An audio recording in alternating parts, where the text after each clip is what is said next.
Welcome to the Wiener Conference Call series. These one-hour, on-the-record phone calls feature leading experts from Harvard Kennedy School who answer your questions on public policy and current events. Wiener Conference Calls recognize Malcolm Wiener's role in proposing and supporting this series, as well as the Wiener Center for Social Policy at Harvard Kennedy School. Good day, everyone. I'm Ariadne Valsamis from the Office of Alumni Relations and Resource Development at Harvard's Kennedy School, and I'm very pleased to welcome you to this Wiener Conference Call. These calls are kindly sustained by Dr. Malcolm Wiener, who supports the Kennedy School in this and many other ways, and we're deeply grateful. Today, we welcome Deval Patrick, who is co-director of the Kennedy School's Center for Public Leadership and a professor of the practice of public leadership. A lawyer by training, Governor Patrick's career combines corporate and public service. He was a staff attorney at the NAACP Legal Defense Fund, an assistant attorney general for civil rights in the Clinton administration. He's been a partner at 2 Boston law firms and a senior executive at 2 Fortune 50 companies. In 2006, he was elected governor of Massachusetts, becoming the first Black person to hold this role in the Commonwealth. And during his 2 terms, he focused on healthcare, public schools, and public infrastructure, and launched initiatives to advance clean energy and biotechnology. We're so fortunate that he's agreed to share his expertise today with the Kennedy School's alumni and friends. Governor Patrick. Ariadne, thank you for the warm welcome, and thanks especially to Malcolm Wiener for making this series possible. Thanks to everybody for joining. I want to keep my remarks relatively brief. I'm interested in what's on everybody else's mind. I much prefer conversation to speech making anyway, but just to set the set the tone, maybe I'll start with a few comments about what's on my mind. I think it was advertised I would give a talk about the state of democracy. I will say simply that I'm uneasy about the state of American democracy. Like most, I want to believe that we'll be all right in the end. So I seize on all manner of good news, or even close to good news, for reassurance. I was thinking in the last midterms, the outcomes were different than forecasts, mostly because so many election deniers and related cranks, if you will, lost their bids. Many commentators expressed relief, and I felt it too, and even some were ready to proclaim American democracy safe.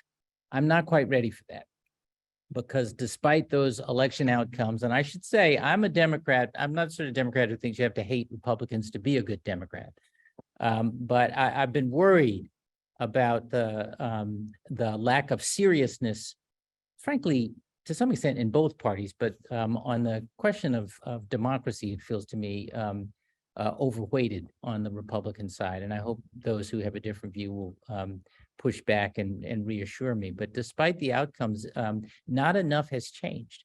If politics is about how democracies mediate their differences, there's still reason to worry about the state of our politics.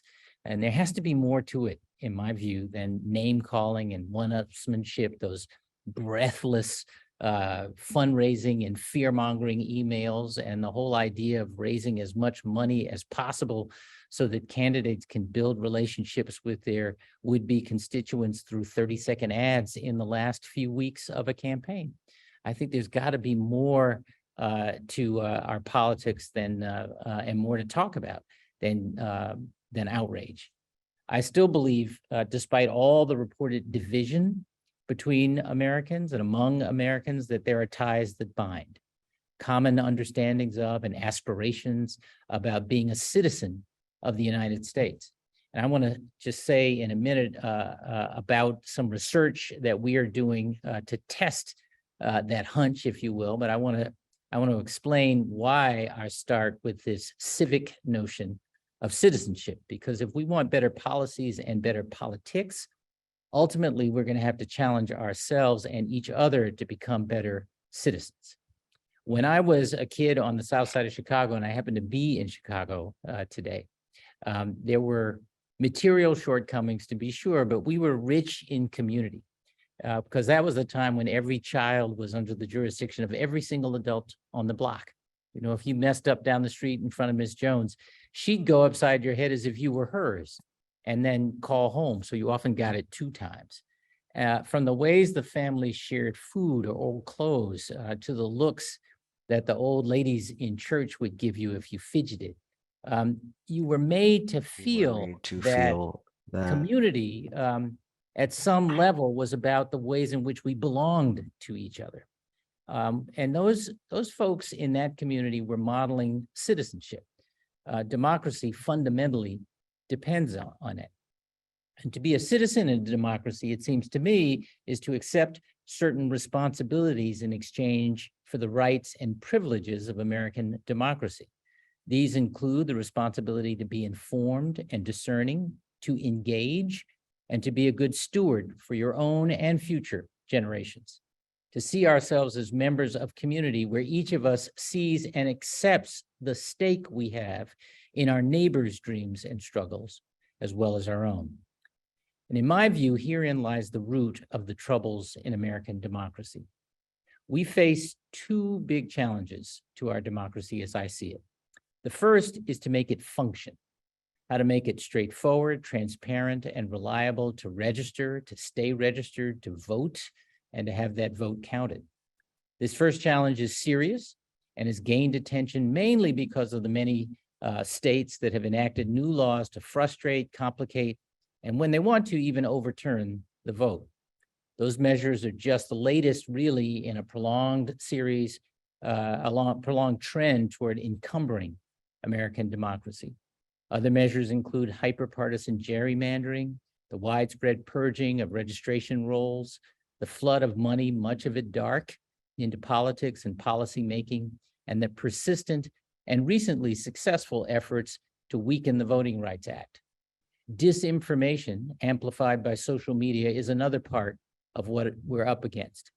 The point is that for a long while now, we've been treating the functions of our democracy, as a friend of mine put it, as if it would tolerate limitless abuse without breaking. Whether this is all part of a grand strategy or just a series of unfortunate coincidences, they add up to serious constraints on participation and representation that make democracy weaker. So there is important work to do there. But making our democracy function is not the only big challenge we face, as I see it. The second big challenge is to make democracy matter, how to make the vote, indeed citizenship itself, meaningful.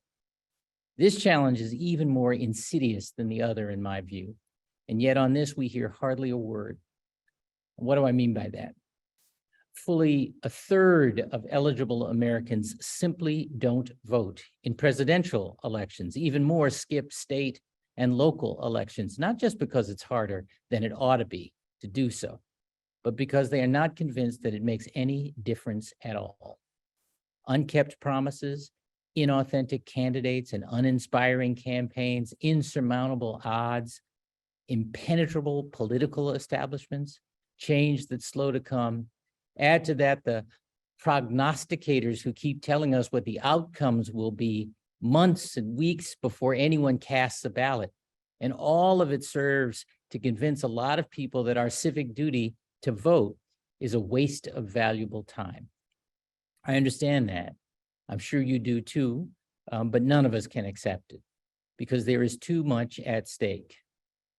I mentioned growing up on the south side of Chicago. Even so, I got my chance to serve as a civil rights and business lawyer, as an executive, as Ariadne was saying, in 2 Fortune 50 companies, as an investor, an entrepreneur, and a 2-term governor. Now the students call me professor. My story in many ways is one, maybe like some of yours, of not being either defined or limited by my circumstances of birth. It's a story that has never been told often enough in this country, but once upon a time, it was told more often in this country than any other place on earth. It's an American story. But over the last few decades, that story is lived less and less often. Income and wealth inequality, economic immobility, wage stagnation, call it whatever you want. The American dream, as I have lived it and described it, is a defining aspiration of American citizenship. And yet it is in real terms further and further out of reach for more and more Americans. It's not because of any decline of personal responsibility. I hear that explanation from time to time, but it's not what I see. Grit, determination, family, hard work, mental discipline, ambition, luck, and grace, all of it played a role in my story as they do in everybody's American story. Those qualities are in no less supply today than they were in the 1950s and 1960s when I was coming up. What my grandmother used to say to me was, hope for the best and work for it. When it comes to hoping and working hard, people still do or try to do their part. But as a society, as citizens working together, we've stopped doing a lot of our own. Like I said, I had grit and determination, but I also had great teachers in my public school, teachers who were well prepared and who raised our expectations of ourselves, even in that poor community. I had family support and encouragement, and my grandparents and mother worked hard to provide, but we also had housing we could afford and food assistance when we were hungry. I was diligent and disciplined, but I also had scholarships and college loans that I could afford to pay back. I had ambition, but I also had an economy expanding out to make a place for me when I was ready, not just up, and a bus or subway to get me to that job and home again safely. I'm not saying that anybody that I've ever met wants government to solve every problem in everybody's life. I'm talking about government doing its part to help people help themselves. Government that invests time, ideas, and money in the public schools, and housing, transportation, healthcare, and similar kinds of public initiatives that are what enable private investment and personal ambition. I'm talking about government the way former Congressman Barney Frank used to describe it, as the name we give to the things we choose to do together. When instead our leaders relentlessly focus on the next election or news cycle instead of the next generation or the needs of this one, when substance, integrity, duty, and honor seem like, corny old phrases and always secondary to political performance art, it's a small wonder that so many have lost confidence in democracy as a path to a better future. And here, I believe, is where we come in as citizens. Citizenship is an act, a thing we do, not just a thing we are. Its privileges and responsibilities are interdependent, each one making the other possible and meaningful. So we ought to act like it. We ought to make our citizenship personal. Instead of letting our neighbors' dreams and struggles be a purely abstract concern, let's start by asking ourselves what we can do and do it. In spite of what too many political figures seem to want today, let's challenge ourselves to turn to one another instead of on one another and hold ourselves and our office seekers accountable for that. I'm not talking about any one candidate or political party. No one person and no one party has a corner on all the best ideas. I'm talking about habits of mind and behavior, learning to listen, to paraphrase Robert Frost, without losing our temper or our self-confidence, learning to see each other as more than one-dimensional cartoons that fit neatly into an oversimplified box. I start at this personal level because I think it might help us examine more critically what passes for political leadership nowadays. Think for just a minute about the litany of false choices many of our would-be leaders on the right and the left peddle to us today. Who says we have to hate the other political party to be a member in good standing of our own? Who says we have to hate business or the wealthy to work for social and economic justice or to crash the economy to have a livable planet? Who says we have to abuse the outcast and the vulnerable to secure the border or to hate police to believe Black Lives Matter? Yes, of course, we need rules and laws and norms that make it easier to register, to remain registered, to vote, and to have that vote count. That's the least we can do to show our respect for participatory and representative democracy. But to address the challenge of making that vote meaningful, we as citizens need to reclaim our voice. We need to push through the noise and our own discouragement and frustration to quit confusing cynicism and indifference for sophistication and act like citizens. Because only by acting like citizens, working together in the spirit of community, will we see and lift up leaders who are prepared to deliver the promise of democracy. And this is the point. What are we asking of our democracy? To bear that old lesson we learned from our grandparents, every one of us, which is that we're supposed to do in our time what we can to leave things better for those who come behind us. Now, I want to be clear, I'm not letting government off the hook. The people we elect have to deliver. We have tangible opportunities right now that we've not seen in my memory, with all kinds of resources available to elected leaders to reinvest in each other and leverage the power of the private sector in doing so, expanding opportunity to people and places that have been missing out for a long time. I really envy the governors and mayors in office right now with the kind of options in front of them, so different than governing during the Great Recession. That's why I think it's so critical to have leaders in office right now who are in it to help us get and keep our next job, not just their own. Leaders who serve for the common good, not for the cameras or the Twitter and metaverse. But at the same time, again, I'm not letting ourselves off the hook as citizens. Restoring meaning to our democracy requires us to talk to and listen to our friends, our neighbors, our coworkers, even that cranky uncle at your Thanksgiving table, to model that we don't have to agree on everything before we can work together on anything. That's not easy, I know it. I think we just lost the narrative, as the professionals sometimes describe it. We've forgotten how to speak with each other about our common aspirations. And that brings me finally to the research project I mentioned that we've undertaken at the Center for Public Leadership. We call it the Shared America Project. And with a team of researchers, pollsters, grassroots organizers, among others, we are embarked on a program of deep listening. Instead of asking people set questions about specific policies or party politics, we ask open-ended questions about what they are worried about, or hopeful about, or wishful for. Open-ended questions in smaller settings all over the country, into which we are introduced by trusted members of that community. First, we gain trust, and then we get down to what's really on people's minds, the same way that any of us make friends and build relationships in normal life, with patience, honest curiosity, and respect.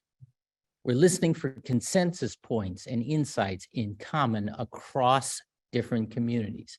That's how I think we find the language and the sentiments that tell us what aspirations we still share and how to talk about them in ways that draw others in and draw us together. That's the project. I'm happy to talk more about it. It's very much in development, but I'm incredibly excited about it, and I'm delighted to join you today. Thank you. Thank you so much, Governor. You're so inspiring. We'll open the session up now for questions. To ask a question, please use the virtual hand-raising feature of Zoom. And please, in good Kennedy School fashion, keep your question brief and end it with a question mark. You'll be notified via Zoom's chat feature when it's your turn to speak. Please be sure to unmute yourself when you hear from the staff. And finally, all of us on the call would appreciate it if you could state your Kennedy School affiliation.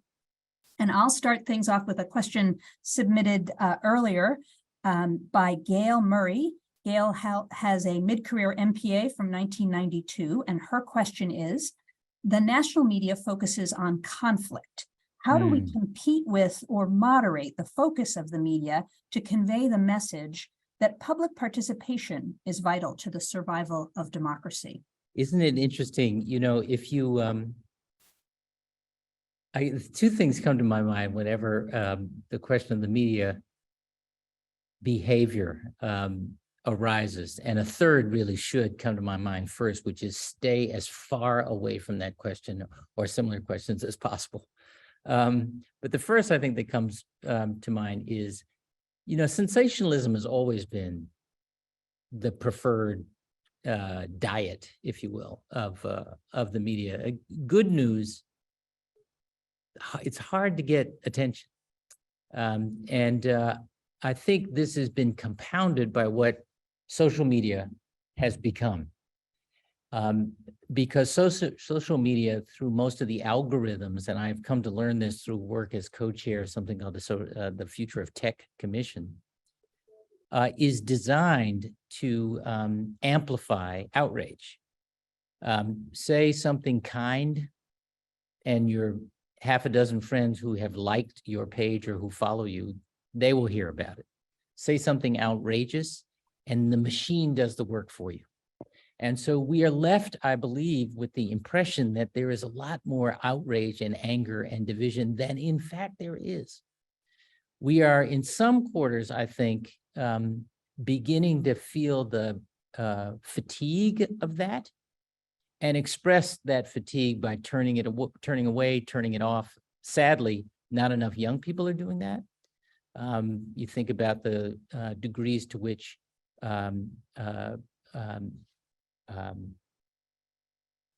depression around body type and image and so forth has become a serious and growing issue among teenagers, especially teenage girls, and the connections to the rising rates of suicide on account of that. I take some comfort, as I said earlier, that some of the most outrage-laden candidates were among the most unsuccessful in the last round of elections. That's encouraging. But I think that the content moderation is tricky because of the First Amendment.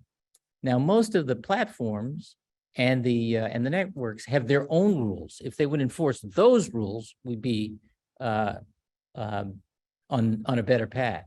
But I think what we can do, if you do have a right to free speech, you don't have a right to free reach. In other words, you don't have a right to an algorithm that amplifies hate and outrage.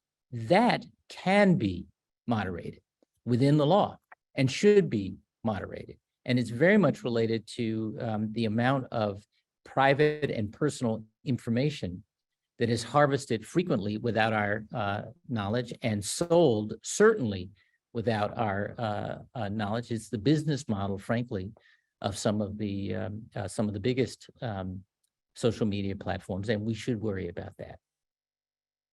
By the way, there are some good bipartisan bills in the Senate and the House that speak to this in this way. It's a mystery to me why good ideas don't move in the Congress. As I say, there is bipartisan support. Thank you. We now have a participant ready to ask a question. Please identify yourself, state your affiliation with the Kennedy School, and ask your question. Thank you. Dwight Hutchins. Hi, Dwight. Governor, pleasure. Mid-career 96. I'm currently on the Dean's Leadership Council.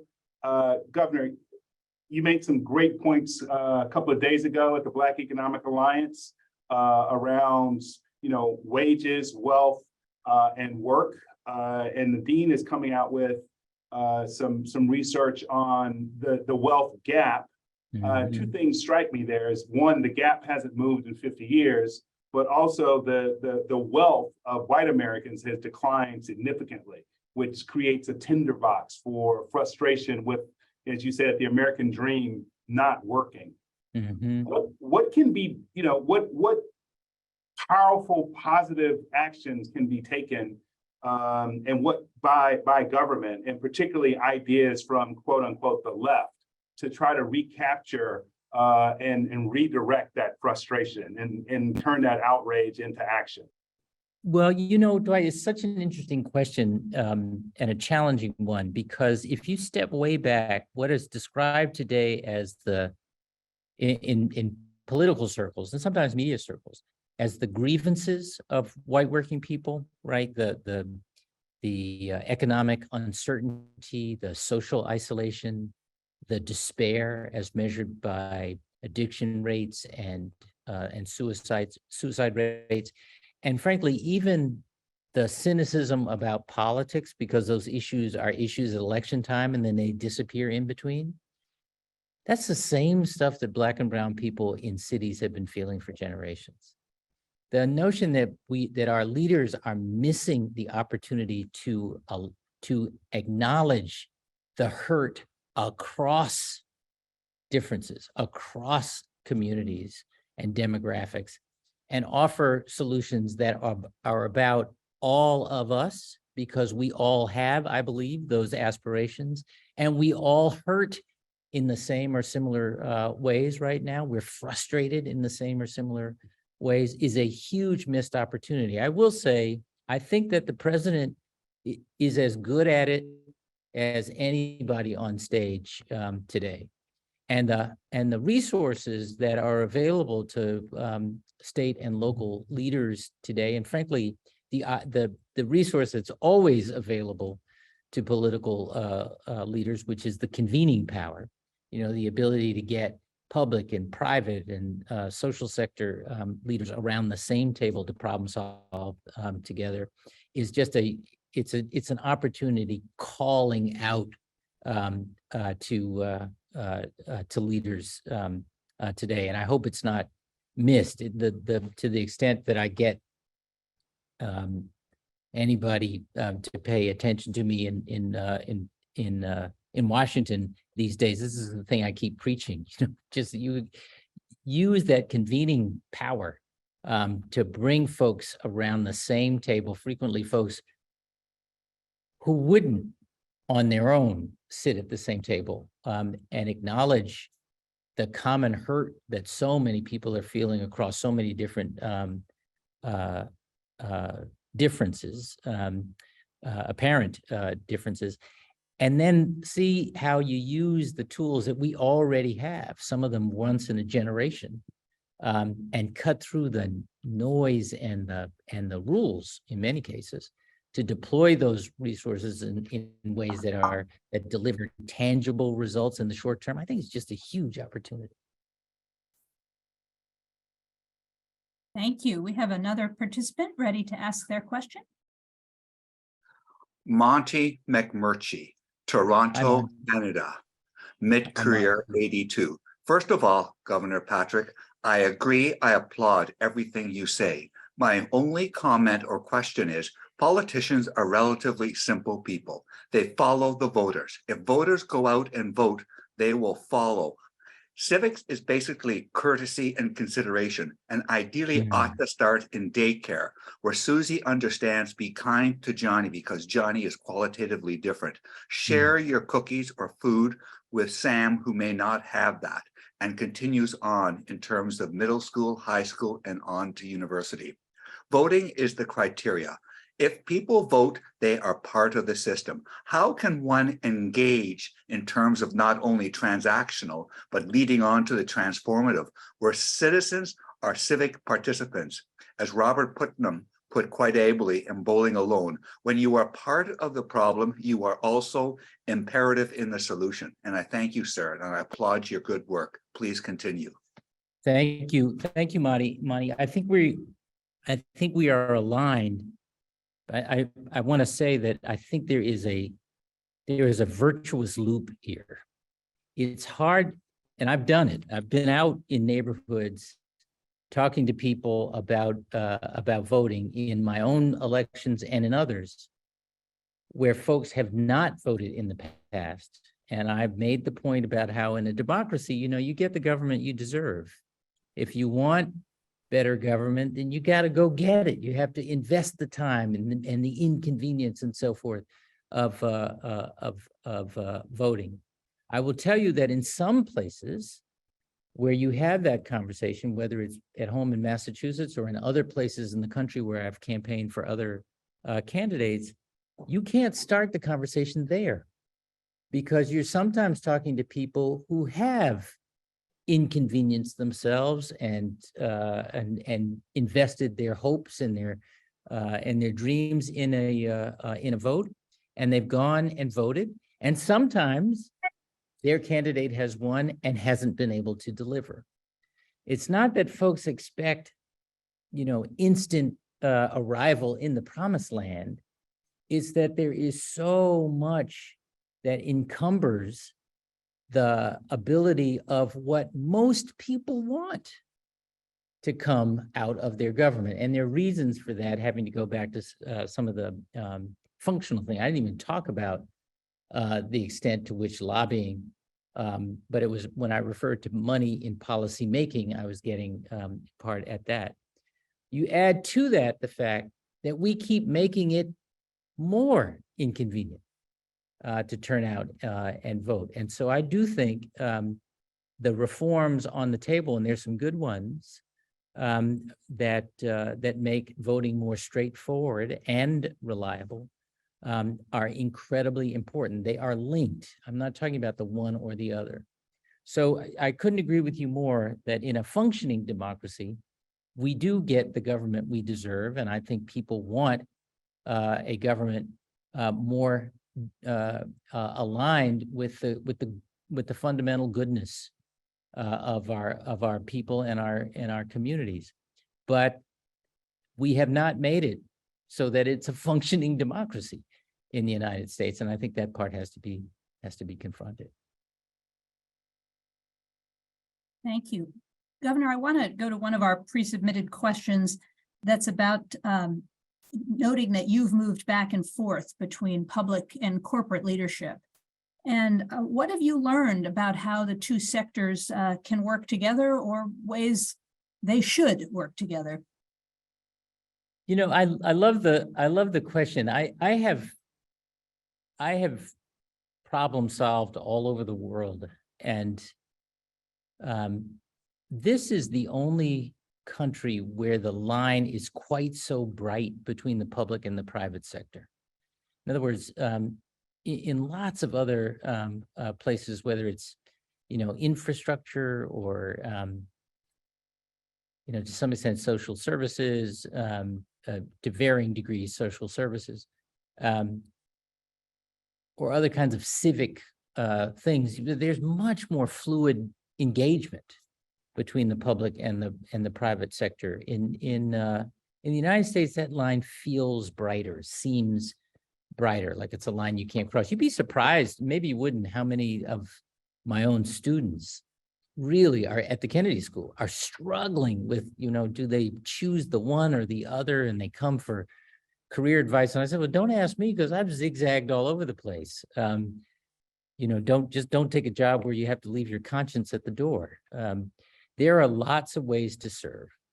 And when you think about it, the scale and scope of the challenges that face us as human beings today, from the climate crisis to the crisis of confidence in democracy to sectarian division of various kinds, they're not going to be solved by one sector on its own. It's going to require collaborative solutions. And that's back to my point about the convening power of elected officials. They have to be used. Sometimes I think leaders feel like they have to show up at the table with the answer, rather than showing up at the table with the problem and humbly seeking others' views on the answer. Everybody knows who gets decision-making authority on this or that issue. It may be a private sector leader, it may be a public sector leader. But everything is to be gained, I guess I would say, in my experience, in being able to bring all those different voices together. And I'll give you two quick examples. Senator Romney, when he was governor, signed our health reform bill, the Access bill in Massachusetts. This was 3 years, I think it was, before the ACA at the federal level. It took effect the day I took office, so it was up to us to implement it. And in a very short time, we got to, and have since sustained, 99%, I think it is, levels of insurance. I still don't think there's another state that is as high as that, even after the ACA. When folks ask, why did it work the way it worked in Massachusetts, and why was it so different at the federal level? What I will tell you is, first of all, I think the ACA actually made ours better, but it worked 2 years before the ACA, in part because there was a very broad coalition of legislators, of hospital and healthcare providers, of labor, of business leaders, employers, of patient advocates, of workers, and so forth, who were at the table to invent our healthcare reform, and then they stuck together to refine it as we went. I signed, I think, 3 major health reform bills after the first one, because we were learning things. And all of these sectors were learning things, and we were learning things from other sources. So we kept at it. We kept trying to improve it.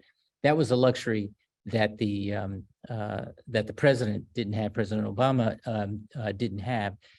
But it makes and frankly, it makes any big initiative work, right? You keep learning and you keep people at the table. It's not perfect, but it's better than it was the day it went in on account of that. The second was an initiative that we undertook coming out of the recession as part of our strategy to come out of recession, which was to create a real global home for the biotech industry. We had a lot of the bones that existed to begin with, great hospitals and 175, I think it is, universities and research institutions and teaching hospitals and laboratories within 45 minutes of downtown Boston. There were things we didn't have, like the collaborative gene was not very well developed. But we thought, here's a real sector we could lay claim to. How do we build it? And we got a lot of people around the table, not because I believed or do believe that government can substitute for the private sector. The question is, where are the holes and how do we help close them, either as government or through introductions? And we came up with a bill that was 10 years in duration, that was just about plugging those gaps. And we went to work with the industry building it. Now we are the undeniable global destination for the biotech industry. That wasn't government all by itself. That wasn't the private sector all by itself. It was a lot of different people collaborating all the time and figuring out who could do what. And one of the best outcomes from that, we had a little bit of money that we made available to an independent commission led by a Nobel laureate to invest in companies who were in that valley of death, right? They had a great idea, but it hadn't been really proven out for commercialization. And we made a little grant to a struggling enterprise. Gosh, I'm forgetting the name. Why am I doing? Who created one of the vaccines? One of the COVID vaccines. Help me. It wasn't Pfizer, but it was. See, you've all forgotten COVID already. Moderna. Thank you. It was a little enterprise called Moderna. Look at it now. By the way, for those of you who don't forget things in the middle of a sentence, this will happen to you one day.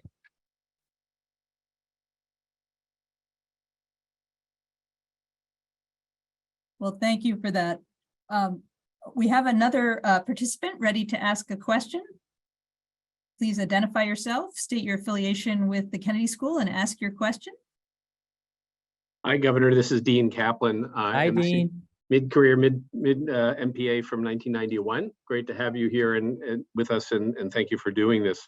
Thank you. I wanted to hear a little bit more about your project, but put it in some context. I've been doing some public outreach the last several years on a consultant basis, working with local governments and school districts, and have found myself increasingly in positions where our motives as independent experts are questioned. It's assumed that we are biased, that we are looking for outcomes that will enhance our financial position eventually, and that we're not independent actors or couldn't possibly be independent. Yep. In addition, there's a very high level of vitriol and personal attacks, including in some cases doxing of family members, things like that. And I noted the Massachusetts Supreme Court decision the other day, which nominally at least allows unfriendly words to be uttered in the public domain. in public meetings. So clearly there's a free speech right, and you've touched on that. And clearly there's a need to allow, if you can't engage with people and if you can't understand some of their concerns and what their worries are. But at the same time, we still need to have dialogue, and I'm finding it very difficult in some cases to get people past their assumptions of bias to listen to each other. And it sounds like that ties into what you're doing. And I wonder if both you could comment on that in general, your tactics you have as an experienced speaker in dealing with that, and then how your project might address that as you go forward. Thank you, Dean. These are serious issues. It's so interesting that we have used or come to use the freedom to speak as an excuse for a lack of decorum. You know, it's like you can't make a point without insulting the person to whom you're trying to make the point. But that's a reality. Wishing that that the unwritten rules that are so necessary for democracy could be rewritten and understood isn't going to make it easier to engage. I think what we have found is that we have to start the conversations through trusted members of the community. In other words, we have to be vouched for. We can't just show up and say, we want to, come to your meeting and start asking questions. We have to spend time with those. And there's so many interesting leaders we are meeting already as we're getting this work started. In one community, I think it was in Macon, we were told that if you really wanted to understand what folks living outside of Macon in rural communities were thinking, and who to engage with and in what order, you needed to go meet the local undertaker. Because as they said, he knows who's coming and going. And he's close to everybody. He knows who's who can afford the funeral when it comes and who can't. And there were insights like that. There was a group we've come to know, I think it's called Black Women Who Walk. And it started, I think that's the name of the organization. I'll get it if you're interested. It started outside of Atlanta, and it was about health issues and getting women in neighborhoods to commit to themselves and to their friends that they would take a walk every day of a certain length. And then what happens is that they go on these walks and they start talking. And as they'd send in to Central Command, wherever it was, that sort of confirming what they've done. It's a little like Noom, if you know that diet app. You got to say you did what you promised you would do on a daily basis. As that information would go in, they'd also say, you know what, we were talking about the school today and such a teacher. And then that would get picked up by a similar group that was walking someplace, in Missouri.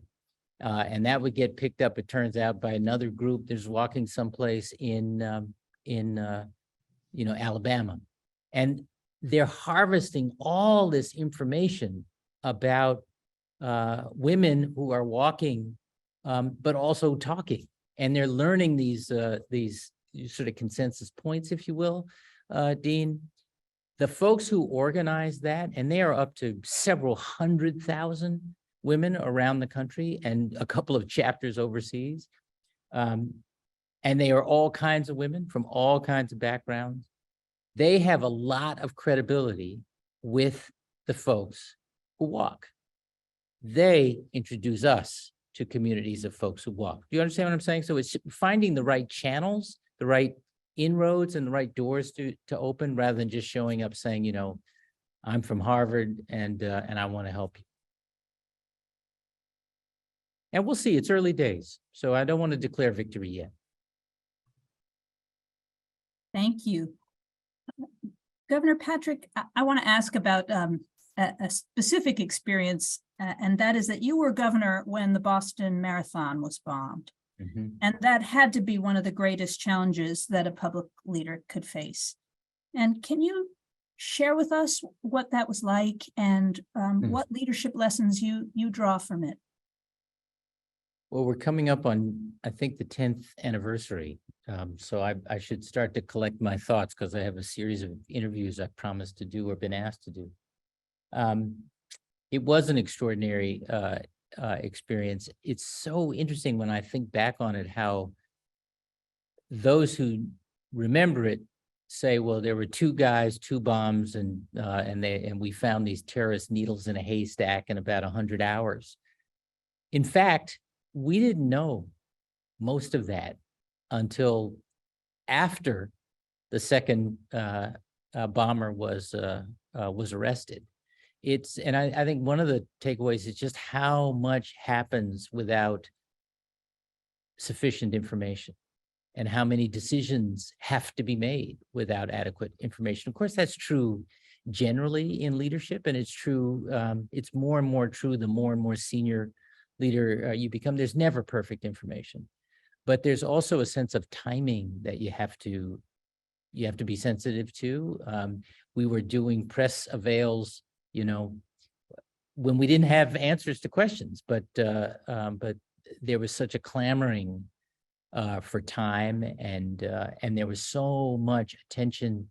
Well, I don't know if it was attention paid, but it was so important that the tone be right, that we not turn fear into panic. And there was a lot of fear and anxiety, that we show that we were responding at all of the levels, at the level of law enforcement, at the level of recovery, that the medical teams were doing what they needed to do. And my style of leadership is not to, as I said earlier, not to pretend like I have all the answers, but I'm good at asking questions. And I was constantly asking the different teams. Mind you, we had federal, state, local resources. We had agencies from the federal government I didn't even know existed, intelligence agencies and so forth. And the question I kept asking is, what do you need? What do you need? How can you help? Where's your place? The law enforcement part, the actual criminal investigation, I had some experience with, because before 9/11, I co-chaired a task force that investigated a rash of attacks on Black churches and synagogues in the South. It was the largest criminal investigation in federal history before the 9/11 task force, the 9/11 response. And what I remember from that was having these, at that time, really two major agencies, the ATF and the FBI, and they spent an amazing amount of time competing with each other. And as a result, the co-chair and I spent an awful lot of our time just managing that. And so right after the first press avail, and we still had, a mess on Boylston Street, which had been sealed off at that point, 3 bodies and body parts, and it was grisly. We had all these law enforcement folks who wanted to help. And I said, look, everybody has a role, but one agency has to be in charge. I don't care which one, you all decide. And what I also discovered, I shouldn't say I discovered, what I saw, and it's not unusual, is that folks weren't stepping up to take the lead because frankly, nobody knew what the outcome was going to be. And that there are hazards of leadership, right? It could go sideways, and you're the face, and the blame comes back on you. So the consensus was it should be the FBI, and the FBI lead was there. I said, are you okay with that? He said yes. And then I looked every other agency head in the eye, and I said, are you okay? Are you okay? Are you okay? And on the whole, they stuck together. And I think that's one of the reasons why the criminal investigation was so incredibly efficient. The other thing I will say was a takeaway. I got some great advice from a young man who was my chief of staff at the time.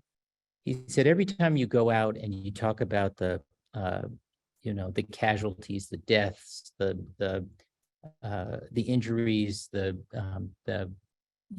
numbers in the hospitals and what have you, he said, call attention at the same time to the acts of kindness and grace that people were showing to one another, just because we were learning about that. And if you're from, or you spent any time in the Boston area, we're not famous for our warmth and welcome, not at first. But in fact, you know, the race was stopped. We had people running who had trained forever. They were exhausted and so forth. And they were told, you know, miles from Boston, the race is over. And total strangers brought them into their homes and warmed them up and hydrated them and turned on the television and explained what was happening and gave them updates, and then ultimately helped them get to places where they could get reconnected with their families or with their property or both. We took care of each other. It was we get thousands of photographs and videos from the finish line, the composite of which enabled us to identify not just what the perpetrators looked like, but who they were. And rather than, you know, sort of turn on every swarthy looking person in the community, we were very specific about how this was a time, as I said earlier, to turn to, not on each other. And I will tell you, telling those stories, lifting up those acts of kindness, kind of goes back to the question about conflict at the beginning. They begat, as the Bible would say, similar acts. And I think that had as much or more to do with Boston Strong and the speed and the strength of our recovery as anything else or more. Well, thank you for that. And thank you for this wonderful session, Governor Patrick. And thank you to everyone who called in to listen to the Wiener Conference Call. And of course, a very special thank you to Malcolm Wiener again. Our next call is April 7th, featuring Megan O'Sullivan, the Jean Kirkpatrick Professor of the Practice of International Development, who was recently named Director of the Kennedy School's Belfer Center for Science and International Affairs. We look forward to having you back with us. Governor Patrick, thank you again so much. Pleasure to be with you. Thank you.